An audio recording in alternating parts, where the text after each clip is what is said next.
Imagine the sudden terror of waking up to a massive plume of smoke and the distant hum of rescue helicopters, knowing that your peaceful camping trip has just turned into a desperate race for survival.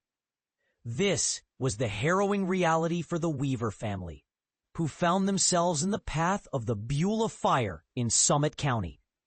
But here's where it gets controversial. The family's decision to hike out rather than call for immediate rescue has sparked debate about the best course of action in such dire situations. Let's dive into their incredible journey and the lessons they learned along the way. Salt Lake City. Last week, a family of 5 was enjoying a leisurely camping trip at a backcountry lake in the High Uintas. Their plan was simple. 3 days of hiking. The Beulah Fire, which has since grown to a Category 4 fire, had encroached on their campsite, forcing them to flee on foot. The fire has now consumed 2,310 acres of wilderness near Bear Lake, making it a significant threat to anyone in its path. The Weavers, who were camping at Dead Horse Lake, quickly realized the gravity of their situation.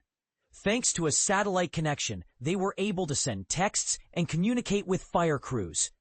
Anna Weaver, one of the family members, recounted the urgency of the moment. "We were in touch with fire crews, told them where we were camping, and they told us to leave ASAP. It's closer than 4 miles to them. So we packed up our camp in like 10 minutes. The situation was escalating rapidly, and the family knew they had to act fast." Caleb Cantwell, a nursing student at Utah State University who was part of the group, described the growing sense of urgency and fear. "It just got more and more urgent and definitely scary," he said. Despite the helicopters responding to the fire, the group decided to attempt to hike out rather than call for immediate rescue. Nate Weaver, Anna Weaver's dad, and the only one with backcountry hiking experience, led the group.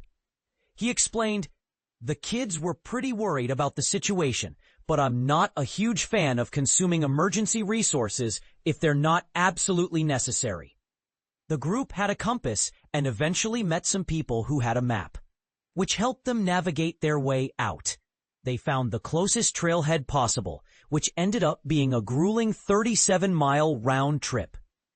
Anna Weaver explained how they used satellite messaging through a recent iPhone update to stay connected.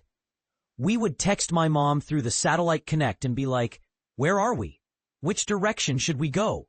And she would tell us, like north, south, east, west, would walk for another hour, send our location, do the whole thing again." The Weavers' experience serves as a stark reminder of the importance of having a backup plan in the backcountry. And this is the part most people miss.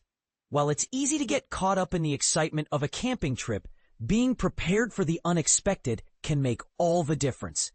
The family's decision to hike out rather than call for immediate rescue has sparked debate about the best course of action in such dire situations.